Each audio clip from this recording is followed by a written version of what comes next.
Just the two games on Match of the Day tonight, but they're two good ones. Arsenal versus Newcastle and Aston Villa against Fulham.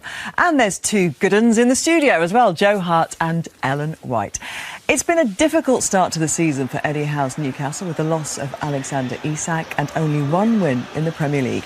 High-flying Arsenal were the visitors to St James's Park looking to keep up the... You know, clearly you did deserve to win the game, but deserving it and actually doing it, sometimes two different things. Yes, and to do it in the manner that we've done it, wow, what a feeling. Football is about emotion and going through things, and today we had a beautiful one at the end of the match. Thanks God. Eddie, tough to take, obviously, to lose the game in that fashion, as you did, of course, with Liverpool here as well, in another sort of frantic ending. Yeah, it's not lost on me. You know, two really late goals here at home. That it's the worst way to lose. The pain you feel is intense that you can get in football management, I think. So, yeah, I think we have to reflect and acknowledge today that we weren't at our best. And take responsibility for that. I think you scored from the 11th corner of the game and the 12th corner of the game, which just goes to show, you know, I mean, Arsenal and corners, it keeps happening. Yeah, that shows a lot, and not only set pieces strategy, but also mentality. Most teams, when they get 5, 6, 7 corners and they don't score, they start to lose belief in their qualities, but for us, it's just a matter of trying to keep doing what we do, trying to, you know, do it at the highest level, and in the end, the last second, we scored, and yeah, really happy. I've got to ask you about the penalty that wasn't, and obviously your view definitely will be that it should be a penalty. I fully agree with you, especially because the rules are very clear, but we've been instructed is very clear, and this is a clear no VAR is not going to intervene, and it is a penalty, but thanks God we find another way, and we keep fighting, and we find a way to win the game. Yeah, because I think he'd have been a little bit angrier than that if they hadn't. However, you might say differently. And it is part of a kind of narrative that they have, Arsenal, about going up to Newcastle and things not necessarily going the right way for them. And they started to kind of feel that was going to be the same today, didn't they, with that decision? But you disagree? Yeah, they did. And it was a big moment. There's no doubt about it. It was contentious. There was a lot riding on it. But I'm going to have to disagree with Mikel Arteta there. We've gone into great detail because, like I say, it was such an emotional moment, especially with everything going on around the Newcastle-Arsenal narrative. And as Gyökeres goes through here, my immediate goalkeeper in me said, oh, I hope Nick Pope's got a touch on that, but I'm not 100% sure. This angle is not conclusive. There's definite contact. But as we get to this one, we slow it down. This is really, really important. Nick Pope, with those size 13 feet of his, gets a toe on it. And not only does he get a toe on it, he manages to divert that ball away from goal. But that's not the most important point. As we just roll it on here, as Nick Pope plants his foot, he is deemed not to be using a forward motion towards Gyökeres. And therefore, as we roll it on, as Gyökeres' knee clashes into Nick Pope's knee, it is just seen as a clash of bodies. It's not Nick Pope taking him out. Saka would have been so hopeful there. Bruno Guimaraes would have had his heart in his mouth, as well as Nick Pope. But that is how we've got to the conclusion. That is not a foul, it's not a penalty, play on. So potentially, had he kind of fallen forwards, it could have been different. Yeah. He held his ground. With the Robert Sanchez incident that people will bring up, you know, Robert Sanchez got a tiny touch on the ball last week against Manchester United, but the forward motion took him into the foul. Nick Pope, once he got the touch planted, Gyökeres was just a clash of bodies. And then, of course, Newcastle go ahead, thanks to Voltemade. And even within that goal, there was a moment and a potential foul Arsenal felt that should have been seen. Yeah, they felt like Voltemade had slightly kind of pushed Gabriel, and was that a foul? But I think it's just great play from Voltemade, and we'll see it here. Something a bit different as well from Newcastle.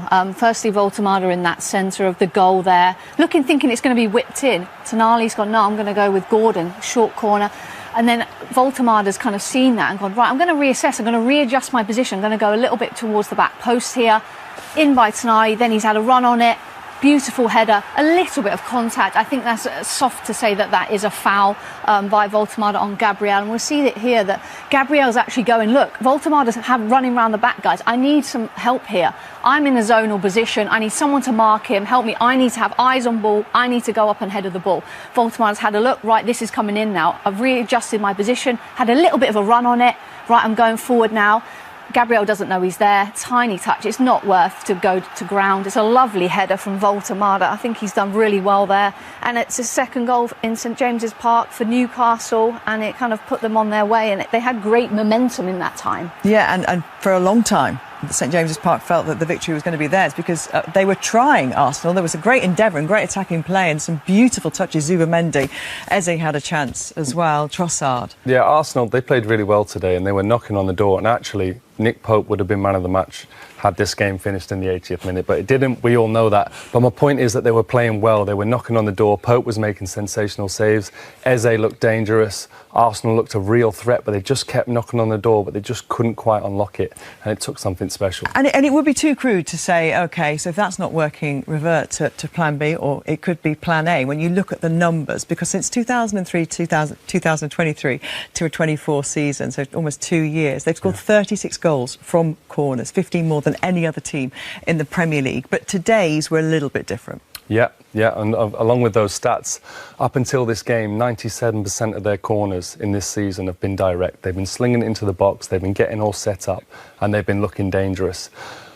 But one of the players that I want to mention in this game, you know, a lot of things surround Arsenal. Mikel Arteta defends his team vigorously. Arsenal fans defend their team vigorously. They're looking for certain things they feel hard done by. But what I notice with the players is they never give up. They're always focused. They're always looking for how can we get back into this game. You look at City last week and you look at this tonight. Declan Rice was sensational all game. They were 1-0 down. He had various moments where he was chasing back, getting on the ball. Now, like I said, 97%. So the instruction from the side is set up and get that ball into some dangerous areas. But Declan Rice has gone, do you know what? I can see Newcastle napping. They've got used to the fact that we're slinging balls in. We can set up against it. And he's locked eyes with Eberiche Eze, who's actually not looking because he thinks, also, we've got Trossard there. We've got everyone thinking that it's more than likely this ball's going to get slung in and we'll get set up. And Declan Rice has gone, no, I've seen something different. Moreno, picking his nose there, he's still not even knows what's going on. He can't believe a short corner's happening, but it's happened. Beautiful, top players react. Odegaard reacts. Declan Rice, beautiful ball in. And Moreno, that is a sensational header. Honestly, I can't stress how delicate that is. He scored some big goals last year when they asked him to play up front. Beautiful header. Like I say, Nick Pope was an immovable object today. Absolutely perfect in the corner. And that is an Arsenal player saying, no, 1-0's not enough.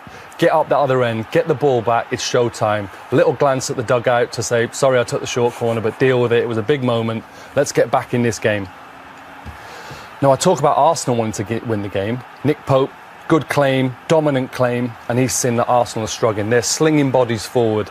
You look at the Arsenal dugout, they know immediately this is danger. Premier League goalkeeper, getting it in his hands there. Eze on the back foot. Elanga's got the pace to burn. Worst case scenario, Nick Pope would have thought is I'll get it over the top.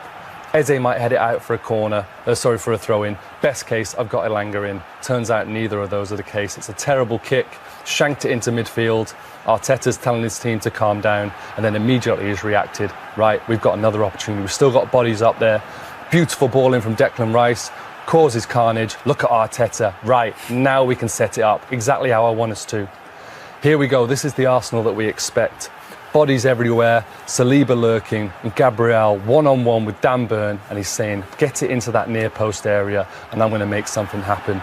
And fair play to him today. There was loads going on in Gabriel's game. There seems to always be something going on in Gabriel's game, but a massive header for his team. But do not underestimate William Saliba. Nick Pope, top dominant keeper, one of the best keepers in the league, in fact, with crosses.